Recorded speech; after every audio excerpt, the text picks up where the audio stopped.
Hello सो दोस्तों, आज की इस वीडियो में हम बात करने वाले एक मिड कैप कंपनी के बारे में जो फंडामेंटली काफी स्ट्रांग है। अगर आप पिछले 5 साल में इनके प्रॉफिट में ग्रोथ देखेंगे तो 75% के CAGR से भी ग्रोथ देखने को मिला है। करेंटली कंपनी पूरी तरह से डेट फ्री है और अपने ऑल टाइम हाई से लगभग 31-32% हमें नीचे ट्रेड करते हुए देखने को मिल रही है। हम बात कर रहे हैं रेट गेन के बारे में। आज की इस वीडियो में रेट गेन को हम फंडामेंटल और टेक्निकल पॉइंट ऑफ व्यू से एनालाइज करेंगे और इस बात की कंक्लूजन पे पहुंचेंगे कि क्या इस पर्टिकुलर स्टॉक में आपको कोई ट्रेड बनाने के बारे में सोचना चाहिए या फिर नहीं। आगे बढ़ने से पहले एक डिस्क्लेमर देता हूं, मैं कोई सेबी रजिस्टर्ड इन्वेस्टमेंट एडवाइजर या फिर रिसर्च एनालिस्ट नहीं हूं। यह वीडियो प्योरली एजुकेशनल पर्पसेज से है। अगर सिर्फ इस वीडियो को देख के आप कोई भी बाय या सेल का डिसीजन लेते हैं तो उसके प्रॉफिट और लॉस की पूरी तरह से जिम्मेदारी सिर्फ और सिर्फ आपकी है। सबसे पहले हम बात करते हैं कि रेट गेन करती क्या है। तो इस चीज को आप सिंपल तरीके से यूं समझ सकते हो कि ये कंपनी होटल्स, एयरलाइंस और ट्रैवल एजेंसीज को उनके बिजनेसेस को बेटर तरीके से रन करने में हेल्प करती है। नाउ आई नो ये कुछ ज्यादा ही सिंपल वर्जन हो गया, तो हम रेट गेन के बिजनेस और इनके सारे बिजनेस सेगमेंट्स को एक एग्जांपल के थ्रू समझते हैं। देखो, इस कंपनी के 3 मेजर सेगमेंट्स हैं। जो सबसे पहला सेगमेंट है वो है डैश, जिसे हम बोलते हैं डेटा एज ए सर्विस। फिर इनके बिजनेस का जो दूसरा सेगमेंट है वो है डिस्ट्रीब्यूशन का सर्विस, और जो तीसरा वाला है वो है मार्टेक यानी कि मार्केटिंग टेक्नोलॉजी। तो हम पहले वाले सेगमेंट से स्टार्ट करते हैं कि ये एक्चुअली में डैश जब ये लोग बोल रहे हैं तो इसका मतलब क्या है। डैश को मैं आपको एक एग्जांपल के थ्रू समझाता हूँ। आप इमेजिन करो कि मुंबई में कोई आप 5 स्टार होटल ओन करते हो और आपको ये समझ में नहीं आ रहा है कि लोगों से पर नाइट मुझे कितना चार्ज करना चाहिए।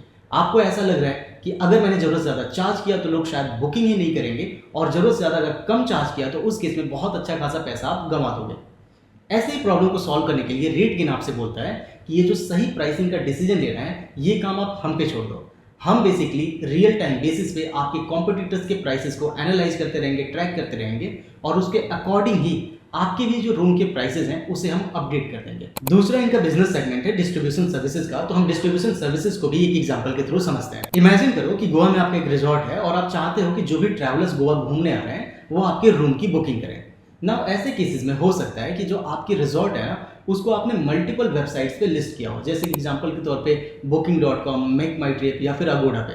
और ये भी पॉसिबल है कि कोई इंसान हो सकता है आपके रूम को अगोडा पे बुक कर दिया हो, लेकिन booking.com पे अभी तक वो अवेलेबल दिख रहा था, या फिर मेक माई ट्रिप पे अभी भी अवेलेबल दिख रहा था, तो कुछ लोगों ने वहां पे भी बुकिंग कर दी। तो इस केस में प्रॉब्लम ये हो जाता था कि एक ही रूम की मल्टीपल बुकिंग्स हो जाती थी। रेट गेन बोलता है कि हम आपके इस प्रॉब्लम को भी सॉल्व कर देंगे। हम रियल टाइम में अपडेट कर देंगे। अगर किसी ने booking.com पे आपके एक रूम को बुक किया तो हम उसको अगोडा, मेक माई ट्रिप और ऐसे भी जितने भी और वेबसाइट्स हैं उन सब जगहों से उस रूम की लिस्टिंग को हटा देंगे। रेट गेन का तीसरा और आखिरी बिजनेस सेगमेंट है मार्केटिंग टेक्नोलॉजी का, जिसे ये लोग मार्टेक बोलते हैं। ये इनके रेवेन्यू का 47% कॉन्ट्रीब्यूट करता है, जो कि अभी हम आगे बढ़ेंगे तो देखने वाले हैं। सो एक बार जरा हम समझते हैं कि ये मार्टेक क्या है। जैसा कि आपको नाम से ही लगता है, मार्केटिंग तो किया जा रहा है लेकिन टेक्नोलॉजी का यूज करके। सो एग्जांपल के तौर पे आप यूं समझना कि दुबई टूरिज्म अपने यहाँ टूरिज्म प्रमोट करना चाहती है और वो चाहती है कि ज़्यादा से ज़्यादा इंडियन ट्रैवलर्स दुबई को विजिट करें। सो इस केस में ये लोगों का कहना है कि देखो, रैंडम हर एक बंदे को ऐड शो करने से बेटर है एक सही इंसान को सही ऐड सही समय पे हम लोग दिखा पाएंगे। और ये लोग इस चीज़ को कैसे कर रहे हैं, तो जो लोग बार बार सर्च कर रहे हैं कि दुबई की फ्लाइट कर रही है, वो लोग उनको टारगेट करेंगे, या फिर कोई इंस्टाग्राम पे बार बार जाके सर्च कर रहा है कि दुबई में घूमने वाली जगह कहाँ पे है, या फिर कोई यूट्यूब पे सर्च कर रहा है। तो इस तरीके से ये लोग इस चीज़ को फिल्टर कर रहे हैं। सो बॉटम लाइन ये है कि अभी तक की वीडियो को देख के मैं उम्मीद करता हूँ आपको ये समझ में आ गया है कि इनके 3 बिजनेस के सेगमेंट हैं। एक है डैश, दूसरा है डिस्ट्रीब्यूशन और तीसरा है मार्केट। डैश वाले में ये आपको हेल्प करते हैं सही प्राइस डिसाइड करने में। डिस्ट्रीब्यूशन वाले में आपको हेल्प करते हैं कि एक ही होटल या फिर एक ही कार या फिर एक ही टिकट पे मल्टीपल बुकिंग ना हो जाए। और जो तीसरा है मार्टेक, उसमें आपको मार्केटिंग सही तरीके से करते हैं, बहुत कम कॉस्ट में बहुत अच्छी रेवेन्यू जनरेट करने की कोशिश करते हैं। अब हम बात करते हैं सेगमेंटल रेवेन्यू की। तो ये डेटा मैंने H1 2025 से उठाया हुआ है। H1 और H2 अगर आपको नहीं समझ में आता तो मैं सिंपल कर देता हूँ। जैसे एक साल में 4 क्वार्टर होते हैं, इसमें जो शुरुआती 2 क्वार्टर होते हैं उन्हें हम H1 बोलते हैं, और बाद के जो 2 क्वार्टर्स होते हैं उनको हम H2 बोलते हैं। तो अगर हम रेवेन्यू की बात करें सेगमेंट वाइज, तो उसमें मार्केटिंग टेक्नोलॉजी से रेवेन्यू का 47.7% हिस्सा आता है, डैश से 31.7% और डिस्ट्रीब्यूशन सर्विसेज से 20.6% का। अगर आप मेजर क्लाइंट्स की बात करोगे तो मार्टेक में आपको दुबई टूरिज्म, विजिट कैलिफोर्निया या फिर हयात होटल्स मिल जाएंगे। अगर आप डैश की बात करोगे तो उसमें आपको इंडिगो एयरलाइंस, थाई एयरवेज या फिर फ्लाइट सेंटर आपको देखने को मिल जाएगा। और डिस्ट्रीब्यूशन सर्विसेज की बात करोगे तो उसमें अगोडा, trip.com, booking.com या फिर मेक माई ट्रिप जैसी आपको यहाँ पे क्लाइंट्स देखने को मिल जाएंगे। अब और आगे बढ़ने से पहले एक बार जरा हम ये भी समझते हैं कि ये जो सेगमेंटल रेवेन्यू है इसमें हमें किस स्पीड से ग्रोथ देखने को मिल रही है। तो यहाँ पे मैंने FY 2022 से लेके H1 2025 तक का डेटा लिया है और इसको कंपेयर किया है। अगर आप मार्केटिंग टेक्नोलॉजी की बात करोगे तो 22-23 में हमें 83% का ग्रोथ देखने को मिला, 23-24 में 176 और 24 से अब तक की हम बात करें तो 12.5% का हमें ग्रोथ देखने को मिल रहा है। अगर हम डैश की बात करें तो उसमें हमें 22-23 में वही है 38% का ग्रोथ, 23-24 में 61 और अब तक की बात करें मतलब 24 से H1 2025 तक तो 17.2% का ग्रोथ देखने को मिल रहा है। जो हमारे पास डिस्ट्रीब्यूशन सर्विसेज हैं इसमें 22-23 में 50%, 23-24 में 43% और 24 से H1 2025 तक लगभग 30% का हमें इस बार डिक्लाइन देखने को मिला है। अब ये डिक्लाइन इतना बड़ा क्यों आया, इस चीज़ को समझने के लिए आपको ये समझना पड़ेगा कि दुनिया के किस हिस्से से इनको कितना रेवेन्यू आता है। इस चीज़ को मैंने यहाँ पे एक अलग स्लाइड में मेंशन किया हुआ है। तो यहाँ पे बेसिकली मैंने FY 2024 से अब तक का डेटा लिया हुआ है। अगर आप देखेंगे तो इनके रेवेन्यू का एक बहुत मेजर चंक आता है नॉर्थ अमेरिका यानी कि US एंड कनाडा से। यहाँ पे आप देखेंगे तो आप देख रहे हो लगभग ये नंबर 55% तक का है। यूरोप से इनका लगभग 31% का रेवेन्यू, 31 से 32% का रेवेन्यू आता है और एशिया पैसिफिक रीजन से आप कह सकते हैं कि लगभग 12 से 13% के बीच का रेवेन्यू आता है। अदर्स में जो अमाउंट है वो काफ़ी नेग्लिजिबल है, तो आप इग्नोर कर सकते हो ना। यहाँ पे ध्यान देने वाली बात ये है कि ये जो नॉर्थ अमेरिका पे जो इनकी इतनी बड़ी डिपेंडेंस है ना, और वो जो यहाँ पे हमें एक डिस्ट्रीब्यूशन वाले में जो हमें डिक्लाइन देखने को मिला, उसका एक रीज़न ये है कि अगर आप देखोगे तो फिलहाल में इकोनॉमिक स्लो डाउन का एक जो पूरा माहौल बन गया है, जिसकी वजह से जो ट्रैवलिंग के बजट है ना उनमें एक श्रिंकेज देखने को मिल रही है। और आप ऐसा सोच के देखो रेट गेन को जहाँ से पेमेंट आ रहा है उनमें कौन कौन से लोग हैं, होटल्स हैं, एयरलाइंस हैं और टैक्सी वाली कंपनीज हैं। अगर उनको खुद ही रेवेन्यू नहीं आएगा तो ऑटोमेटिकली रेट गेन में भी हमें वो डिक्लाइन, वो फॉल देखने को मिलेगा।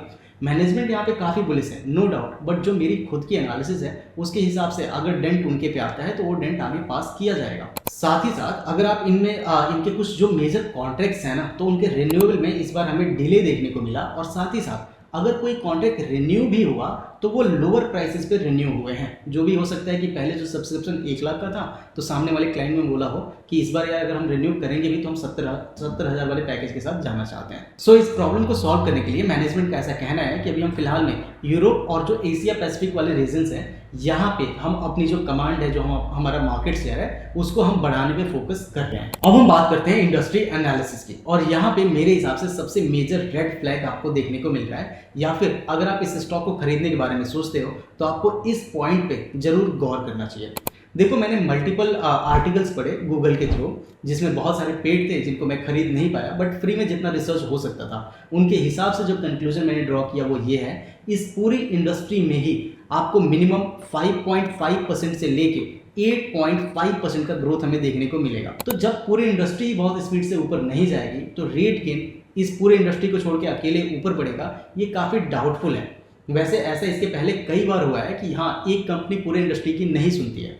रेट गेन के साथ भी वैसा हो सकता है। मैं बस आपको एक इंडस्ट्री का ओवरव्यू दे रहा हूँ। अगर आप इस कंपनी के बारे में सोचना तो एक बार इस चीज़ को जरूर लेके चलना कि ये जो ट्रैवल टेक्नोलॉजी वाला पूरा मार्केट है वो लगभग जो मैक्सिमम भी बढ़ाना तो लगभग 8.5% के CAGR से ये इंडस्ट्री ग्रो करने वाली है। अब हम बात करते हैं रेट गेन के KPIs की, जो मैं आपसे स्टार्ट में बोल रहा था ना कि इनके फंडामेंटल्स मुझे काफ़ी स्ट्रॉन्ग देखने को मिल रहे हैं, वो चीज़ अब आपको फील भी होगा। अगर आप एनुअल रिकरिंग रेवेन्यू की बात करोगे तो 18% से ऊपर गया है। अगर आप टोटल कॉन्ट्रैक्ट वैल्यू की बात करोगे तो वो 4,691 करोड़ का भी फिलहाल में हमें देखने को मिल रहा है। अगर आप रेवेन्यू के ग्रोथ रेट की बात करोगे तो 69% से ईयर ऑन ईयर बेसिस पे FY 2024 में ऊपर गया। अगर हम इनके प्रॉफिटेबिलिटी वाले मैट्रिक्स की बात करें तो उनमें भी आप देखोगे कि ऑपरेटिंग मार्जिन में हमें बहुत ही बढ़िया इंप्रूवमेंट देखने को मिल रहा है। अगर हम और इसमें साथ ही साथ इनके जब मैं कॉल को पढ़ रहा था तो जो इनके मार्जिन्स हैं उनमें हमें फर्दर 1 से 2% का हमें और अनदर इंक्रीमेंट देखने को मिलेगा। अभी जब मैं आपको स्क्रीन पे स्विच करूंगा ना तो वो नंबर्स को भी हम थोड़ा सा डिस्कस करेंगे। अगर आप एबिटा मार्जिन की भी बात करोगे तो उसमें भी हमें इंप्रूवमेंट देखने को मिल रहा है और ग्रॉस मार्जिन इनका तकरीबन 80% पे फिलहाल में खड़ा हुआ है।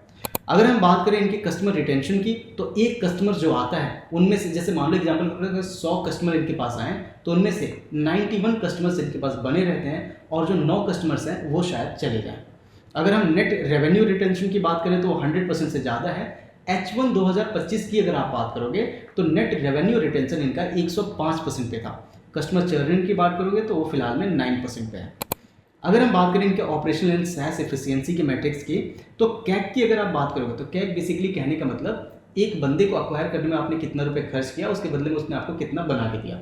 फिलहाल में अगर आप इनके H1 2025 के इन्वेस्टर प्रेजेंटेशन में देखोगे तो उसमें 15.1 टाइम्स का है, जो कि बहुत बढ़िया है मेरे हिसाब से एक SaaS बिजनेस के लिए। अगर हम लाइफ टाइम वैल्यू की बात करें तो ये भी इंक्रीज हो रहा है, क्योंकि क्रॉस सेलिंग में जो महंगे वाले प्रोडक्ट्स हैं, महंगे वाले सर्विसेज हैं, उसको बेची जा रही है। अगर आप इंडिया मार्ट की भी बुक्स को आप पढ़ोगे ना, तो वहाँ पे मैनेजमेंट का इंडिया मार्ट में भी कहना सेम था कि हम अपने रेवेन्यू को फर्दर जो पुश करेंगे, वो बेसिकली जो लोग हमारे पास सिल्वर वाले मेंबर्स हैं ना, सिल्वर वाले को हम गोल्ड वाला बेचेंगे, गोल्ड वाले को प्लैटिनम वाला सब्सक्रिप्शन बेचेंगे, और इस तरीके से हम अपने रेवेन्यू को ऊपर लेके जाएंगे। अगर आप सेल्स टू एफिशिएंसी रेशियो की बात करोगे तो वो भी हमें अच्छा देखने को मिल रहा है, क्योंकि ARR ग्रो हो रहा है। अब हम बात करते हैं इनके कस्टमर्स के बारे में। तो कुछ ग्लोबल लीडर्स हैं जिनका नाम मैंने यहाँ पे हाईलाइट किया हुआ है।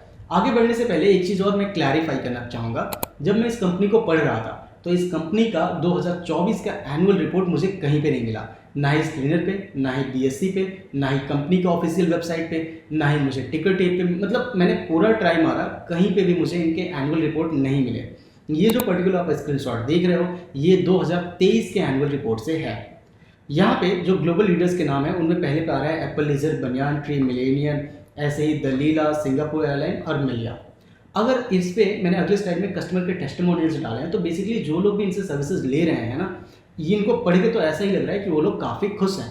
और जो कस्टमर की रिटेंशन भी है उसको भी देख के सेम ही चीज़ रिफ्लेक्ट हो रही है कि जिनको ये लोग सर्विसेज दे रहे हैं, ये एक्चुअली में उन कंपनीज को बेनिफिट कर रही हैं। अब कुछ और फाइनेंशियल नंबर्स को देखने के लिए मैं आपको स्विच करूंगा स्क्रीन पे, और आगे की बात हम स्क्रीन पे करते हैं। करेंटली इस कंपनी का मार्केट कैप है लगभग 7,500 करोड़ पे, और 40 की पी पे ये कंपनी ट्रेड कर रही है। अगर हम इसके मीडियन पी से कंपेयर करें तो यहाँ पे अगस्त 2022 से हमारे पास पी का डेटा अवेलेबल है। यहाँ पे आपको दिखा रहा है मीडियन पी 70 पे। इवन तो अगर आप इसको एडजस्ट करते हो तो फिलहाल में जो 40 का पी है ना, ये मीडियन पी पे ही ट्रेड करते हुए आपको देखने को मिल रहा है। लेकिन यहाँ पे एक और चीज़ आपको समझने की है कि जो इनके पीयर्स हैं वो 30 या उससे थोड़े से कम पी पे ट्रेड कर रहे हैं। तो अगर पीयर्स से आप अगर इनको कंपेयर करोगे तो फिलहाल वाले रेट पे भी ये कंपनी थोड़ी सी ओवर वैल्यूड है। अगर मैं रहता तो वेट करता आराम से, ये 30 की पी या उसके नीचे है, उसके बाद से इसको ऐड करने के बारे में मैं सोचता।